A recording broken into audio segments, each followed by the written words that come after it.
Estamos en el mes patrio, a unos días de celebrar un aniversario más del inicio de la independencia de México. Y como es costumbre en estas fechas, la comida tradicional está por todos lados, y uno de los principales platillos es el pozole, un caldo a base de maíz que tiene un origen que para algunos podría ser considerado siniestro. Vamos a conocerlo.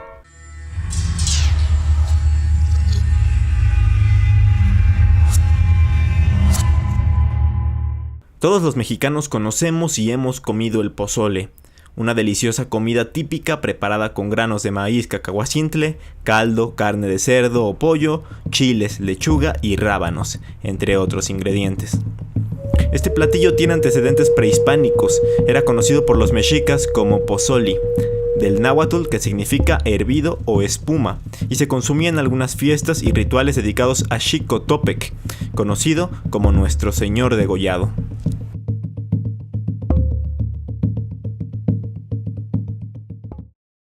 Lo interesante viene acá.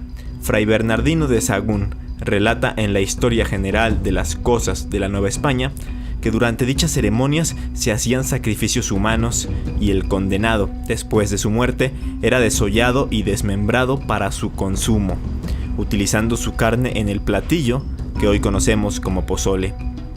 Según se cuenta, de la carne humana, el muslo es la que poseía mejor sabor y textura, por lo que, específicamente, el muslo del prisionero sacrificado siempre le era servido a Tlatoani como una muestra de agradecimiento y respeto. Cuando se llegaba a consumir carne humana, siempre era de forma hervida. Por tal motivo, el pozoli era el guisado perfecto para ser consumida. Además, estaba segmentado, como muchas otras cosas, a un grupo selecto de la gente de Tenochtitlán, es decir, los nobles, los gobernantes, los guerreros y los sacerdotes.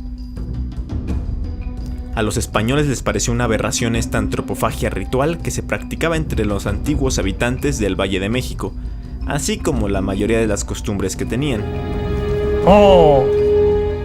Por tal motivo, decidieron importar una gran cantidad de cerdos, ya que algunos de los indígenas comentaban que su carne era muy parecida en sabor y textura a la del ser humano. Pero eso mejor no hay que comprobarlo.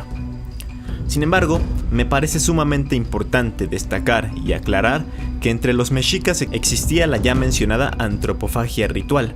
En otras palabras, el consumo de carne humana con fines religiosos, y no era, por ejemplo, una comida del diario. En el transcurso de la historia, este guisado ha tenido modificaciones a partir de los ingredientes y gustos de cada región. Por ejemplo, en algunos estados se les agrega chicharrón, chile ancho, aguacate y otros tantos complementos. En la actualidad, y a pesar de las leyendas sobre él y de los tantos cambios que ha tenido, el pozole se sigue preparando principalmente para festejos, pues es posible hacerlo en grandes cantidades y deleitar a muchas personas. Para ti, ¿cuál es el mejor estilo de pozole? Eso fue todo por el video de hoy, espero que les haya gustado. Ya saben que si les gusta este contenido de leyendas y de historia mexicana, pueden suscribirse al canal y compartir los videos. Mi nombre es Ismael Méndez y nos vemos hasta la próxima.